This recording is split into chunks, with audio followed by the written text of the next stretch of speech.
I'm not having any luck on this trip. I need a break. That's when I spotted the Moto Scoot. Ooh, this is cool. The Moto Scoot is a very rare scooter. How about $850? I mean, I see a lot of things here I don't know if you're doing anything with. I'll do $1,000 on it. Frank Fritz spent his life finding treasure in other people's forgotten spaces.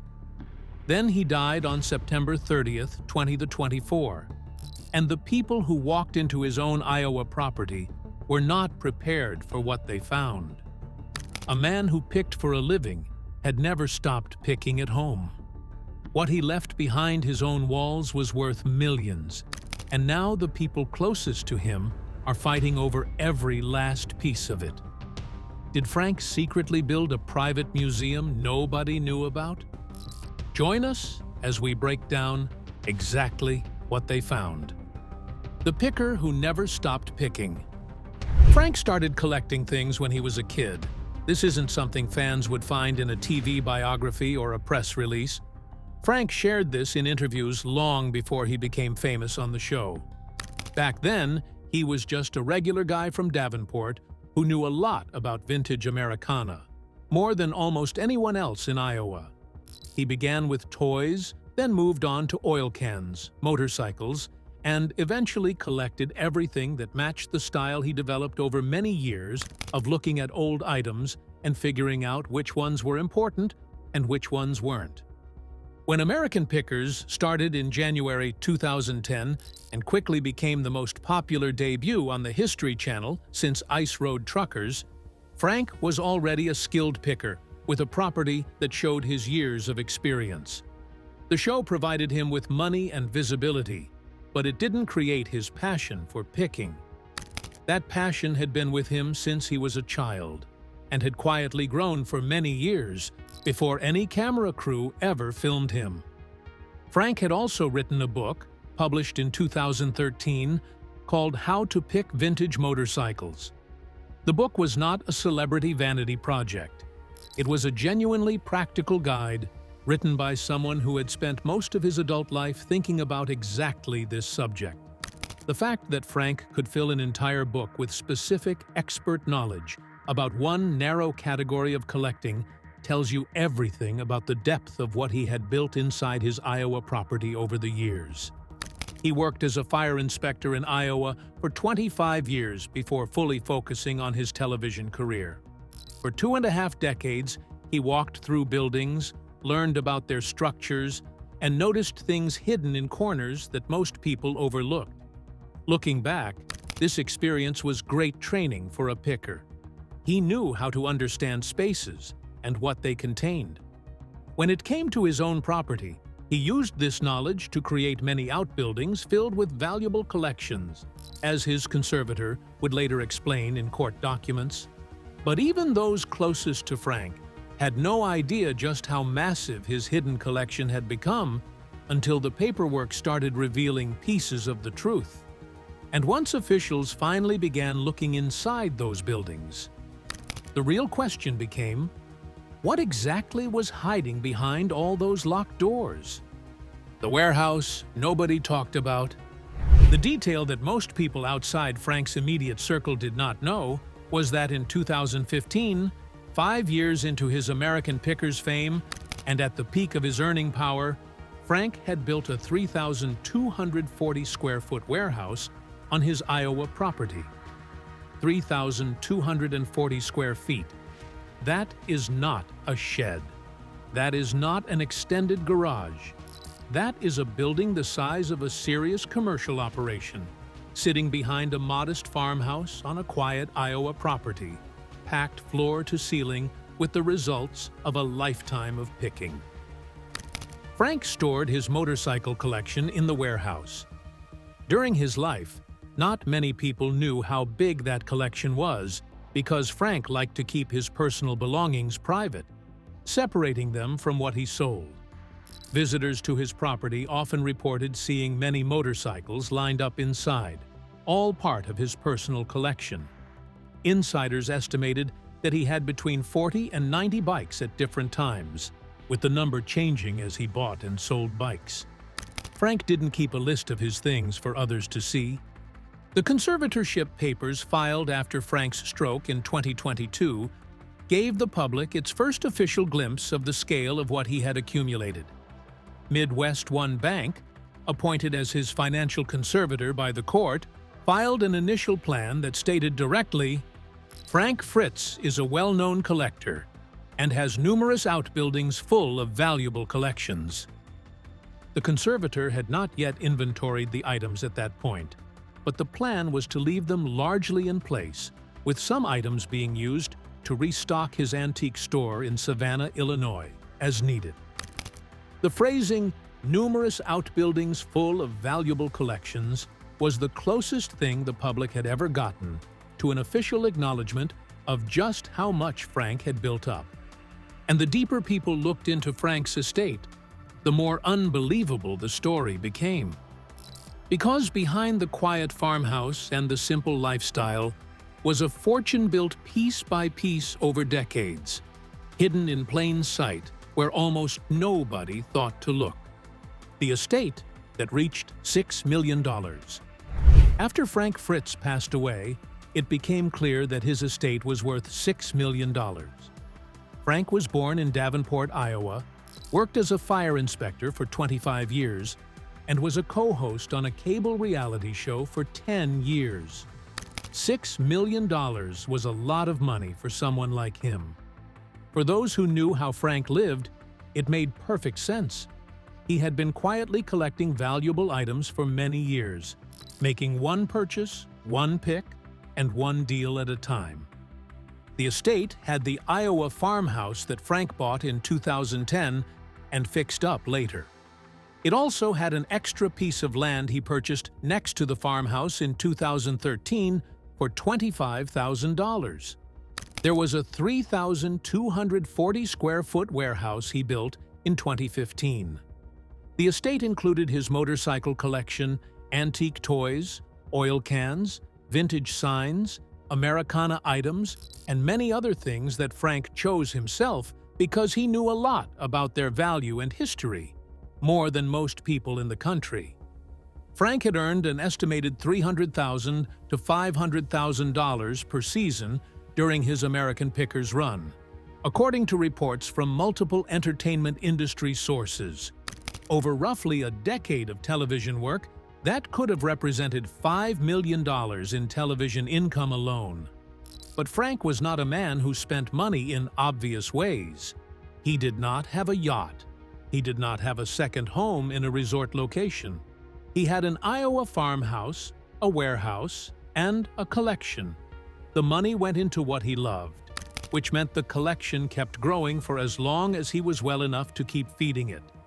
And as Frank's health continued to decline, the future of everything he had spent decades building suddenly became uncertain. Because once he could no longer make decisions for himself, other people had to step in and decide what would happen to the collection, the property, and the life he had carefully built, piece by piece. The stroke that changed everything. Frank Fritz's last years were defined by a medical catastrophe that nobody who had watched him striding confidently through someone's barn on television could have anticipated. In July 2022, a friend arrived at Frank's Iowa farmhouse and found him face down and unresponsive on the floor. The friend called 911 just before 11 in the morning. The call described a man who could not respond, could not move, and could not communicate. Frank had suffered a massive stroke, and the damage it caused would prove to be irreversible. The court papers after the stroke clearly explained what happened to Frank, a man who had always known the value of things. They said that Frank could no longer make safe choices for himself. He couldn't get food, shelter, clothes, or medical help on his own. He was unable to make, share, or follow through on important decisions about his money. The man who had spent 30 years collecting valuable items could no longer even decide what to have for breakfast. The court set up a guardianship and conservatorship for Frank. His good friend Chris Davis became his personal guardian. Midwest One Bank was chosen to manage his money and take care of his estate. After that, Frank went through many tough times with hospital visits rehab stays, and short trips back home, which gave his friends hope until the next problem came. The man who used to travel easily across America could no longer handle his daily movements. The falling out with Mike Wolfe had reportedly made everything harder. The two men had known each other since they were teenagers. They had built an entire shared world together over 10 years of television. And then that world had ended, and they had stopped speaking. And Frank was left in Iowa with his collection and his health problems and the particular kind of grief that comes from losing a friendship you had expected to last your entire life. When Mike heard about the stroke, he asked the public to set aside the history between them and simply pray. It was the right thing to do. But it also told you everything about how far apart the two men had drifted before that moment. But just when it seemed Frank's closest friends would carry out his final wishes, a man many believed had long been absent from his life suddenly stepped forward to claim everything. The father nobody had heard from. In October 2023, Frank Fritz signed a will while he was still recovering from a stroke and living under a guardianship. A friend of his decided to play it safe and filed the paperwork with the court early, just to make sure everything was ready to go when the time came. The court officially signed off on it in October 2024, only a few weeks after Frank passed away on September 30th. Now the legal gears are finally turning to figure out who gets the goods. Nothing says good friend like filing your death paperwork while you're still breathing, just to make sure the lawyers get paid on time. Bill's entire logic leaned on a classic legal loophole. If the will was trash, Iowa law would just hand everything to the closest blood relative. Bill happened to be the father, which put him first in line. That meant the whole $6 million pile, the farmhouse, the warehouse, and the entire hoard of motorcycles and antiques would land right in his lap. 30 years of Frank's hard work and every single dollar he saved would suddenly belong to Bill just because of a DNA connection. There is nothing quite like a multi-million-dollar estate to make a father suddenly remember how much he values family traditions and probate law. The friends who had been present throughout Frank's illness responded with fury. They pointed out that the guardianship paperwork filed in 2022 had specifically stated that Frank had no living relatives he maintained contact with. Bill, as far as the court record showed, had visited Frank once during the 2 years between the stroke and his death. Sources close to Frank's inner circle told reporters that Bill had been largely absent from Frank's life, and that the people who deserved to carry out Frank's wishes were the ones who had actually shown up. The central legal question was brutal in its simplicity. Did Frank have sufficient mental capacity to sign a valid will in October 2023 while still under guardianship? Friends said yes. Bill said no. A court would have to decide. And while the courtroom battle focused on who would inherit Frank's fortune, the little store in Illinois quietly revealed something even more personal about the man behind the collection. What the store told you about the man. Frank Fritz Finds was a shop Frank started in Savannah, Illinois, tucked into the back room of a bar called Hog Dogs. His buddy Jerry Jandro ran the place, which had lived a dozen past lives as an opera house and a social club before Frank turned it into a graveyard for old stuff. Frank was a sucker for the history of the building, so he stuffed it full of junk from his various road trips. It was basically a way for fans to walk in off the street and pay for a piece of the show to sit on their own shelves. Frank mentioned that about 85% of what was in his store came from the show, but not everything was shown on camera. The items that ended up in Savannah were things Frank chose to sell. They were good enough to sell, but not good enough for him to keep. This difference showed how high Frank's standards were for his personal collection back in Iowa. If the items in the store were what he was okay with selling, then the things he kept were much more special. Jandro who had been Frank's friend for 30 years and who continued to run the space after Frank's death, told reporters that he planned to revamp the store in Frank's honor, potentially filling it with motorcycles and choppers to represent the man who had loved bikes above almost everything else. The idea of building a permanent motorcycle display in Frank's name inside the building he had helped make famous was a tribute that made complete sense. The bikes were what Frank had always come back to, from the 1964 Harley that started everything to the rows of machines stored in the Iowa warehouse that nobody outside his circle had ever fully seen. The store, in its best years, had been a window into Frank's world. But it was always only a window. The real room was behind it, back in Iowa, in the farmhouse and the warehouse and the outbuildings that the conservator had described as numerous and full. The store showed you what Frank was willing to sell. The property showed you what Frank could not bring himself to let go of, ever, under any circumstances, no matter how much someone might have offered him for it. And in the end, the greatest treasure Frank Fritz ever uncovered was not hidden in someone else's barn or garage, but in the life he quietly built for himself, piece by piece over decades. What Frank Fritz actually left behind. Frank Fritz died on September 30th, 2024, at a hospice facility in Davenport, the city where he had been born 60 years earlier. Mike Wolfe was there. A longtime friend named Annette Oberlander was there.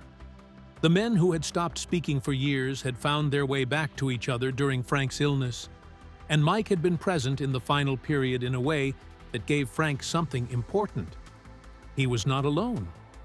The friendship that had built a television show and then fractured under the pressure of money and health and time had, at the end, found its way back to something real. Mike went on Instagram and called Frank a dreamer who was both sensitive and funny.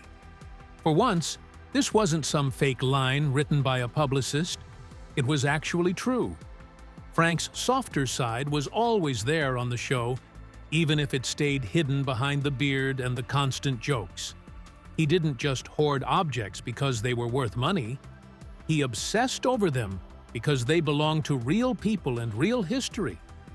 He cared about the lives attached to the junk before time left them behind. That wasn't some character he played for the cameras. It was just Frank.